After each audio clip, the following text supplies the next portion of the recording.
Olá! Hoje a gente vai mergulhar num tema que, assim, se infiltrou de vez no vocabulário corporativo. Com certeza. O uso da psicologia comportamental. A gente ouviu o tempo todo falar de vieses cognitivos, pressão do contexto, né? Gatilhos mentais. Exato. Virou a linguagem padrão para explicar por que as pessoas tomam decisões difíceis ou, muitas vezes, problemáticas.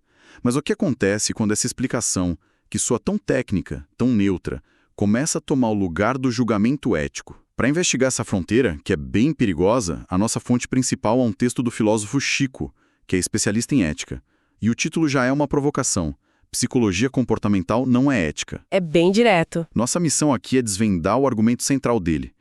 Por que explicar um comportamento está muito, mas muito longe de justificá-lo? E quais são os riscos de confundir essas duas coisas, especialmente para as organizações? Pois é. E o ponto que o Chico levanta vai muito além de uma simples discussão teórica. Tem um impacto real, né? O impacto real, no dia a dia do escritório. Ele argumenta que essa substituição não é um erro inocente, sabe? É uma manobra que esvazia o debate ético. A psicologia comportamental nos dá ferramentas incríveis para descrever como as decisões acontecem. O mecanismo. Isso, o mecanismo. Mas a ética, ela se pergunta se elas deveriam ter acontecido. A ética começa exatamente onde a descrição termina. Certo. Vamos começar a desempacotar essa diferença, que é a base de tudo. Vamos lá. O texto do Chico nos lembra que a psicologia comportamental responde a perguntas do tipo: por que seres humanos tendem a ser otimistas demais ao planejar um projeto? Ou como o jeito que uma escolha é apresentada, o famoso framing, muda a decisão final. São perguntas sobre mecanismos. Exatamente, são perguntas sobre o como funciona. E o Chico faz questão de ser justo com os criadores desse campo, como o Daniel Kahneman. Sim, ele deixa isso claro. Eles nunca propuseram que seus modelos, que são descritivos, servissem para fundamentar juízos de valor. O trabalho deles é nos mostrar a arquitetura da nossa tomada de decisão, com todas as suas falhas e atalhos. Entender o mecanismo de um viés não torna a decisão boa ou ruim, então. De jeito nenhum, apenas a explica. E é aí que entra o pulo do gato. Porque a ética, como o Chico coloca, vira a mesa e faz uma pergunta completamente diferente. É outra lógica. A citação dele é direta. Aquilo que decidimos pode ser sustentado à luz de princípios que não dependam do cargo, do bônus, da urgência ou do contexto. É uma mudança de perspectiva brutal. Total. Saiu porque eu fiz isso e entra o isso que eu fiz se sustenta como algo que todos deveriam poder fazer. É a diferença fundamental entre o que é e o que deve ser. Perfeito. A psicologia descreve o que é provável. A ética, por outro lado, delibera sobre o que é justo, o que é correto. O problema surge quando as organizações e as pessoas dentro delas começam a usar a descrição do que é como uma desculpa. Como uma desculpa para não ter o trabalho de pensar no que deve ser. O que nos leva a uma pergunta inevitável que o texto também aborda. Sim. Se a diferença é tão clara, por que essa confusão acontece o tempo todo? Por que as empresas abraçaram com tanto entusiasmo o vocabulário dos vieses para discutir problemas que são, na essência, éticos? A resposta que o Chico oferece é a falta de algo que ele chama de repertório ético. Repertório ético. É a capacidade de fazer um juízo ético bem fundamentado não é algo que nasce com a gente. Não vem, como diz o texto, pré-instalado de fábrica. É uma habilidade, então, tem que ser construída. Exatamente, treinada. E o que compõe esse repertório?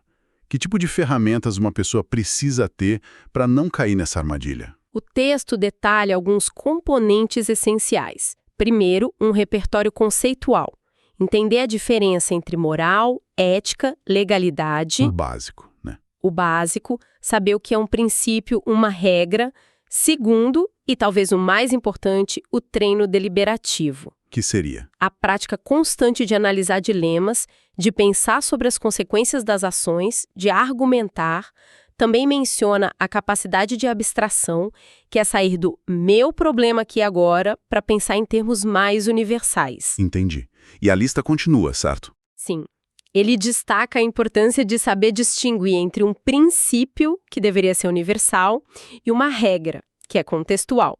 E, por fim, a disciplina para resistir aos condicionantes pessoais e contextuais. Justamente os fatores que a psicologia comportamental descreve tão bem. Exato. Quando essa musculatura toda não é desenvolvida, a pessoa até age, mas ela não consegue fundamentar a própria ação. Ela não sabe dizer por que aquilo que ela fez é certo. Além de porque a regra mandou Ou porque todo mundo faz. Fica nisso.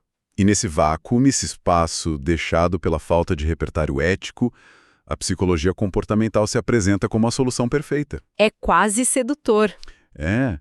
Ela tem uma linguagem técnica, que soa inteligente, tem uma aura de ciência, de objetividade, e o mais importante, ela oferece um alívio, né? Um alívio. O alívio de não precisar fazer o trabalho pesado e muitas vezes desconfortável de refletir eticamente. Exatamente. Onde deveria haver um juízo, que é um ato de coragem e responsabilidade, entra uma narrativa explicativa, que é passiva. E conveniente. E muito conveniente. Eu fiz isso por causa do viés de confirmação.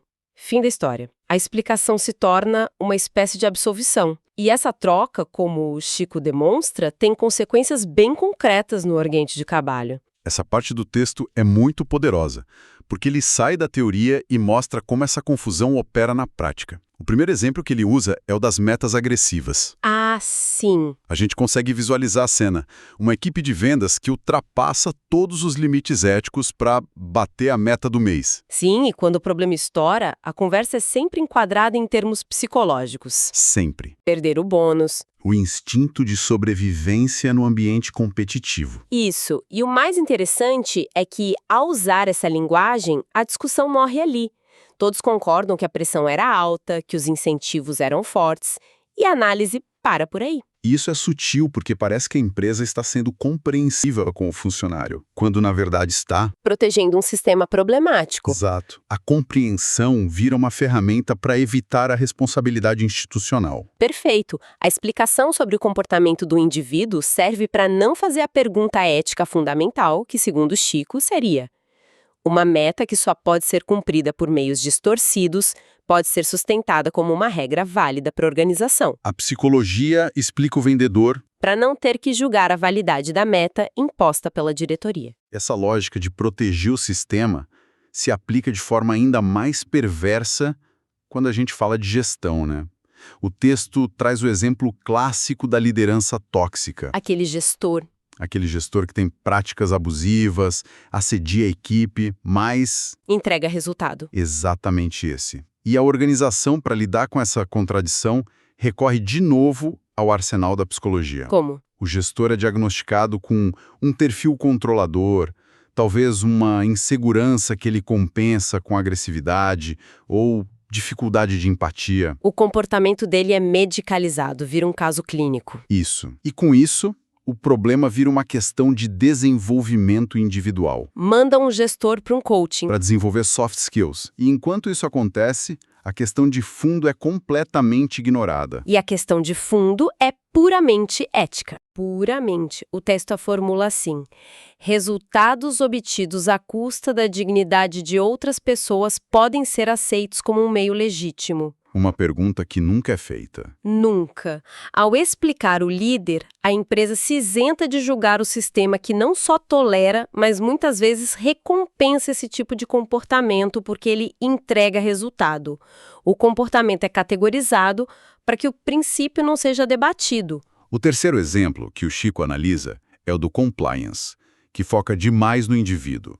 Uma fraude acontece, a investigação é feita e o relatório final aponta que a pessoa agiu por conta do seu viés de confirmação ou foi vítima do efeito manada. E aqui a armadilha é a mesma. A mesma. O foco vai todo para a falha cognitiva do indivíduo. A psicologia é usada para localizar o desvio na pessoa, como se o cérebro dela fosse o epicentro do problema. E a ética, que exigiria um olhar mais amplo. Então a culpa é do cérebro do funcionário, não da planilha de bônus que a diretoria aprovou e que tornava aquela fraude quase inevitável.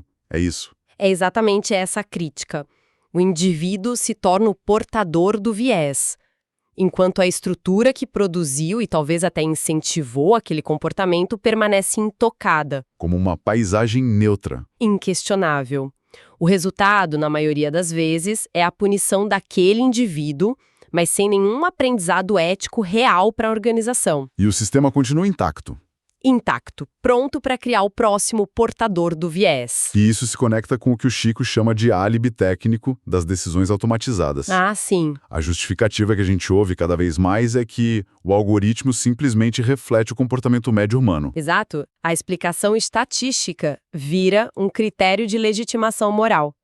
Se um algoritmo de crédito nega empréstimos de forma desproporcional para um certo grupo, a defesa é que o algoritmo aprendeu com dados históricos e reflete um padrão que já existe. Mas a ética não pergunta o que é frequente. Ela pergunta o que é justo. É uma forma extremamente perigosa de terceirizar o juízo, né? Muito. O fato de um preconceito ser comum na sociedade não o torna eticamente aceitável para ser codificado num sistema que vai tomar decisões automáticas sobre a vida das pessoas. É a média se transformando em norma. E quando a média vira norma, o juízo desaparece. A responsabilidade por uma decisão discriminatória se dissolve na objetividade dos dados. A empresa não precisa defender a decisão eticamente, ela só aponta para o modelo matemático e diz: Não sou eu, é estatística. exato. Isso tudo nos leva a uma contradição central que o texto chama de paradoxo silencioso. É um ponto realmente forte do argumento. Muito forte. Se as organizações admitem, usando a psicologia, que as decisões das pessoas são fortemente condicionadas por vieses, pelo contexto, pela pressão, isso significa que a autonomia dessas pessoas é, na prática, limitada. Exato. E se a autonomia é limitada, a lógica nos diria que a responsabilização ética deveria ser mais cuidadosa, mais criteriosa. A organização deveria olhar para si mesma e perguntar: Que tipo de ambiente a gente criou aqui? sim, que limita a autonomia e promove esses desvios. E pera, então a lógica é: a gente admite que a pessoa não tem total controle sobre suas ações por causa do contexto. Mas na hora de punir, Aí a gente age como se ela tivesse 100% de controle. e a culpa é toda dela. Toda dela. É uma contradição gritante. Exatamente esse o paradoxo. Usa-se a psicologia para explicar o comportamento do indivíduo de forma quase determinística e depois usa-se a ética de forma simplista apenas para puni-lo. E o sistema que produziu o comportamento? Nunca é revisado. Nunca. Chico tem uma expressão para isso que eu acho perfeita. Moralização sofisticada com verniz científico. Moralização sofisticada com verniz científico. É uma definição muito precisa. Então, depois de todo esse diagnóstico, qual é a grande conclusão? O que a gente faz com essa distinção tão importante entre explicar e julgar? A distinção final que o texto nos oferece sobre o propósito de cada campo. Certo. A psicologia comportamental é uma ferramenta poderosa para prever e influenciar comportamentos. Ela ajuda a desenhar sistemas, a criar cutucões, os nudges, para que as pessoas tomem decisões melhores. A função dela é entender mecanismos. Exato, prever e influenciar. Ok. E a ética? A ética, por outro lado, existe para formar o juízo. Ela não serve para prever o que as pessoas farão, mas para que elas possam deliberar sobre o que devem fazer. A função da ética é nos dar ferramentas para julgar princípios, para questionar os fins das nossas ações. E para sustentar decisões que gostaríamos que valessem para todo mundo. Em qualquer contexto. Ou seja, uma organização que investe milhões em treinamento sobre vieses cognitivos, mas não investe um minuto na formação do juízo ético da sua liderança e das suas equipes. Essa organização não está, de fato, construindo integridade. Não mesmo. Exatamente. Ela está criando o que o Chico chama no final do texto de conformidade bem treinada. Conformidade bem treinada. Pessoas que são muito boas em seguir regras e em usar a linguagem da moda para explicar seus erros, mas que não têm as ferramentas para julgar quando a própria regra é o problema. Elas sabem o como, mas não sabem o porquê. E a integridade de verdade exige muito mais do que conformidade, né? Muito mais. Ela exige essa capacidade de julgar, de questionar e de se responsabilizar por um princípio, mesmo quando o bônus, o chefe ou a pressão do trimestre estão empurrando na direção contrária. Essa é a essência. Compreender por que alguém escorregou e caiu é importante, mas não responde à questão fundamental de se deveríamos ter deixado aquela casca de banana no chão em primeiro lugar. A psicologia explica o escorregão. A ética questiona a presença da casca de banana. Tutas para o julgamento.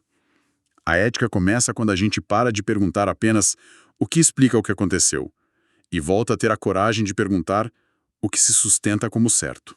E isso nos deixa com uma reflexão final que ecoa o pensamento de Chico. O que acontece quando uma organização inteira perde o hábito do juízo ético, se contentando só com explicações convenientes?